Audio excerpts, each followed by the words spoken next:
Welcome to Med Evidence, where we help you navigate the truth behind medical research with unbiased, evidence-proven facts, powered by Encore Research Group and hosted by cardiologist and top medical researcher, Dr. Michael Koren.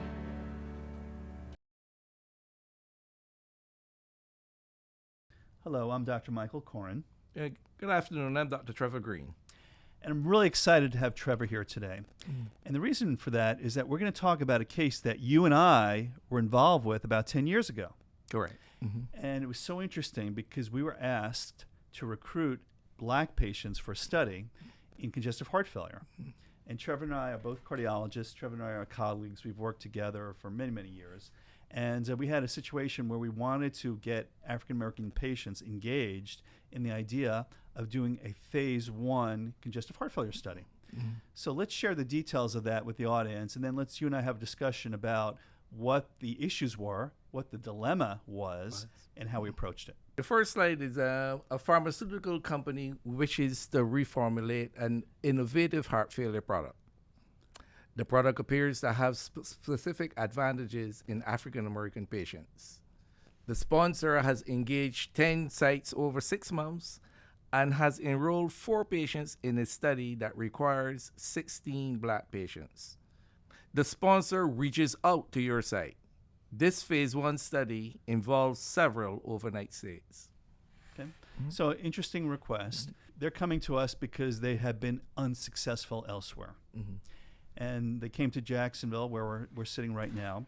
Jacksonville has a population with about 25-30% African American. Is that fair? About that, that's Yeah, reasonable. about right. So we obviously have people in our community that would qualify for the study. Congestive heart failure is something that we treat every single day. There are plenty of patients. So the question is how to get these folks interested in clinical research. So the question that was posed, how do you help the sponsor resolve the problem of recruiting African American patients with heart failure? And of course, we want to do this in a scientifically valid way, in a culturally sensitive way, and also help our population understand what's in it for them. So let's jump into what we might do under these circumstances. Okay. What are your thoughts? Just share with the audience what you would do, what we did ultimately, but what the challenges are and what the solutions could be. Well, the way we approached it back then, about 10, 15 years ago, about 10 years. was that we thought that the black population was not involved as well as we thought they should. Yes. And one of the techniques we used back then was to use a physician or engage a physician, particularly someone who looks like them, Yep. to deliver the message. And thinking back on it, it went over very well. It was Super very well. Yeah. The advantage that I brought to the conversation back then was that I was doing this on a regular basis by going to churches, going to functions, be it Lions or sororities, Community and that kind of engagement, right? Community engagement, and I found that the feedback was always very nice. I enjoyed doing it because it was good to interact with them. It was all ad lib, no writing, and you open up the forum. So when we reached out to a similar cohort of people who knew that I do this stuff anyway, Right. it was easy to get people to come in. Build the trust factor. and it did work out pretty nicely. Yeah. So let's explore a few issues. One, black versus African American. Again, my experience is that some people prefer one versus the other, and there are some differences there. So why don't you comment on those? Yeah, there are indeed some differences. Black is African, Right. Yeah. We got the term of African American because there's Italian American and Irish American and that kind of stuff. But interestingly enough, when you do look at the diaspora in this neck of the woods, to get a really pure black person, if you will, you really actually have to go to Africa. Okay. No, good Because point. the majority of people who are here in this country are really not, there are really not very many pure people to begin with in terms of genetics. Yes. I happen to have a colleague who was actually doing these kind of studies and discovered that there are really no really pure African people living here. It doesn't matter how black you look. Exactly. And absolutely. of course, that was before we got into the kind of genetics that we have now, Right. where we can really parcel out this kind of stuff. Right. But in the big picture, the concept of getting African Americans to participate in in the studies without even drilling down to that specificity Right. was a hurdle in itself. Yeah. Born out of history. Yeah, of course. Given the experiences that we had coming through the 30s and 40s, no doubt. antecedent from slavery. Well, the legacy of slavery, of course. Slavery, Yeah. So, but it's an interesting point. So, just to comment on that a little bit more, there are differences between African patients. There are differences between those patients and people that come from the Caribbean. Correct. Based on your accent, people probably picked up that you have a little bit of background there. Indeed. And versus people who grew up in the United States, either inner cities or the South. All those have different cultures that can affect health consequences. Yes, absolutely. And the important word that you mentioned there is cultures. We all look black, but when we start to speak, you can tell a West Indian, which is a generic term for the Caribbean people, from a person who grew up in the South. Right. And then the experiences of the West Indian in terms of engaging with government, engaging with civil society, it's slightly different from the way Black Americans do in the South for obvious reasons. Right. Yeah. And the question is, how can you overcome that? And so when I go out to talk to people, I also have to remember that as a Caribbean person or coming out of the West Indies, I am not really treated as black, which is a fascinating concept. Where I was sitting at a meeting and someone said to me, well, you're not really black. And so I look at her, well, what are you talking about? I mean, but what they were trying to say is that the experiences that came out of slavery for an African American was here in the South was much different from, and there are many reasons for that.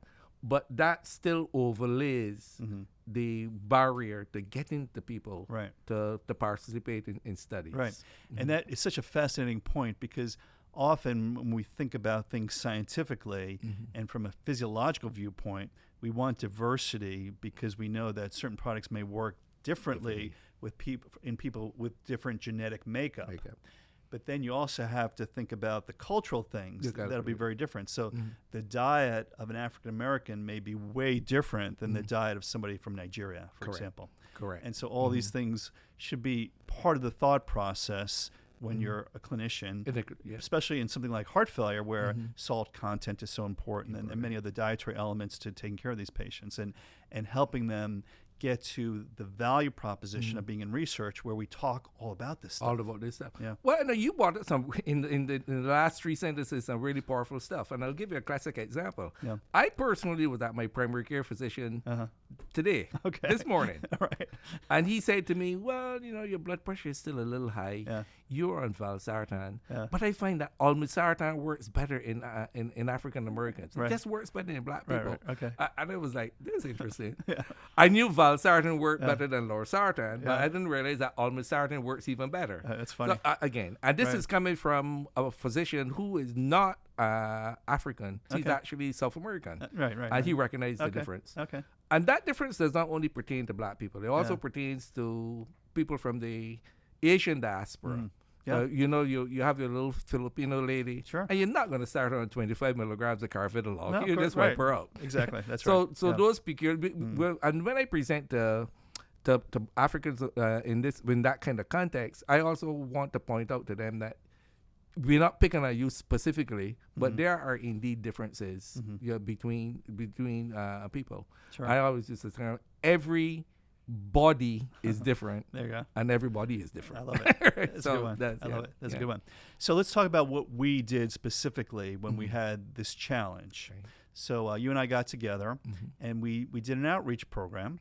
And do you want to describe it? How we got people together? We came here. First of all, we reached out to people in the group that we mentioned. Yeah. And the office got in contact with people who I know in my practice. Right. We invited them to come here for an afternoon lecture. I think it lasted about 45 minutes, half an hour, 45 minutes. Yeah, it was about 30 minutes. It went on a little longer than we thought because we're having fun. They were so engaged. I was like, oh, God, this is good stuff. Yeah. And they really got into it. Yeah. So to my colleagues out there who might be hearing this, one of the easy ways to get people engaged, African American engaged, is to actually engage with them. Yeah.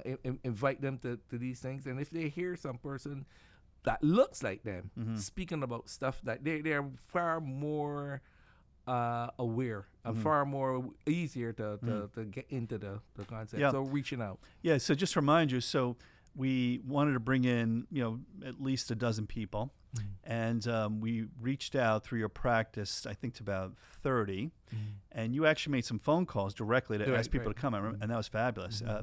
The doctor being directly involved is the most powerful way to get people to do things, of course. And we had, I think I remember about 18 people that showed up. And some of them brought family members, so it was the target patient and other people that came in. And we talked about clinical research that may be appropriate for the family member, so that was good. And we got a bunch of people in the room, and you started talking about heart failure, and I was more of the clinical trial expert. But there was really one of the interesting things was one of the patients spoke up and looked around and made the observation, there's all black people in this room. Is there a reason for that? Do you remember that? Yeah, I remember that. Indeed, I did. Yeah. So that was a little bit interesting because there was like a little bit of tension there.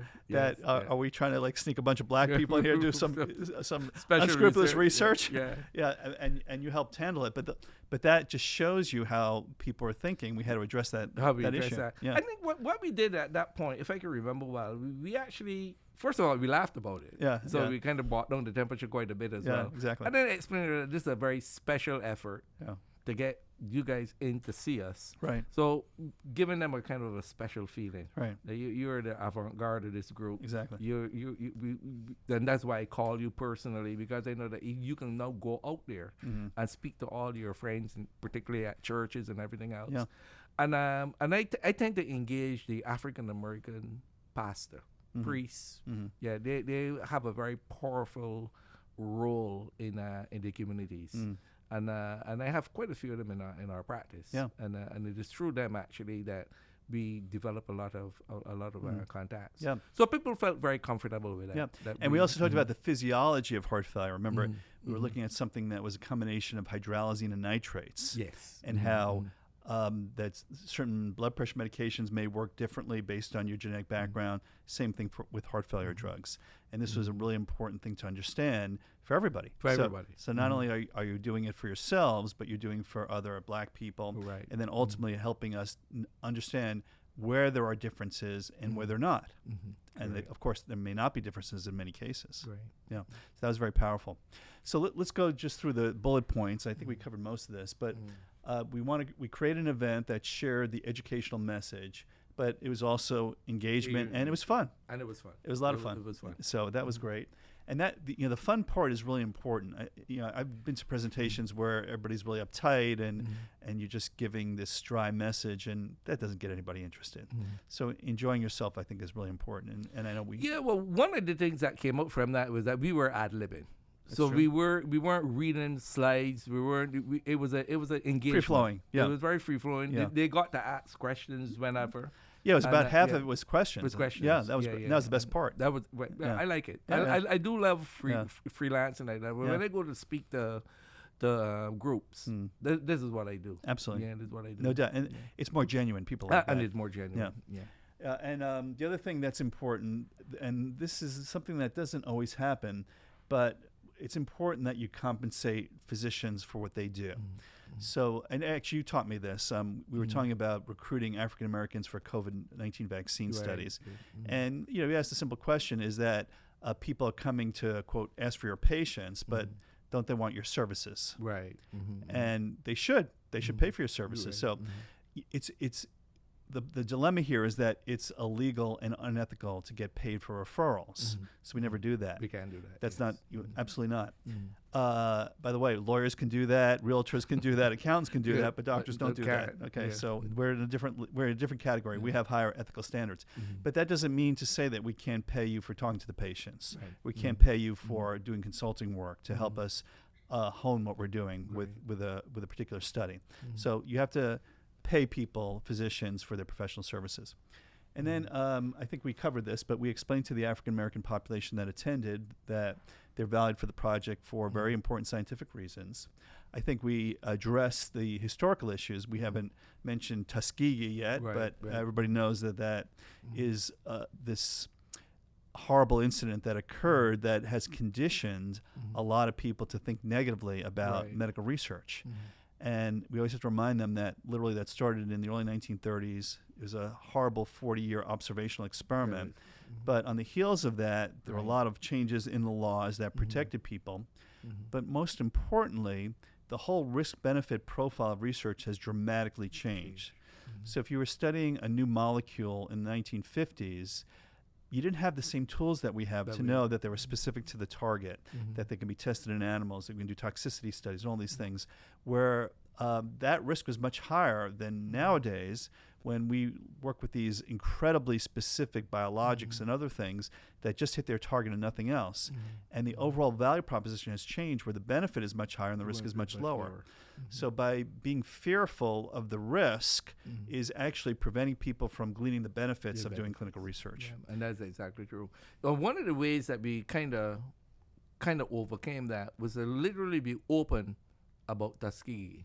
Absolutely. So we didn't treat it as something that should be swept under the carpet. Right. We faced it right up front. Yes, it happened. We identified it. We were able to say to them, look, behind every dark cloud there's a silver lining. There you go. And the silver lining is now the opportunity to realize that we have moved the situation to such a place where you have to inform consent. There's so many standards that we have to layers meet, of protection, and therefore we can now move on, understanding that we are cognizant of the fact that bad things happen, but by virtue of the fact that black physicians are going to be involved, we can kind of override and get people comfortable. Absolutely. Absolutely. So the conclusion of the case, I think, is on the next slide, which is 6 of the remaining 12 patients were enrolled at your site to fill the study for the sponsor. So it started by getting a request from the sponsor saying they were having the hardest time enrolling the study, and through our efforts, we were able to help out this study and get the answers for the rest of the world. Right. And 6 out of 12 is a 50% success rate. Yeah, it's tremendous. Yeah. I mean, Jesus only had a 10%, so we were well ahead of the game. Well, I think we'll end on that note. I can't beat that. Thanks for joining the MedEvidence Podcast. To learn more, head over to medevidence.com or subscribe to our podcast on your favorite podcast platform.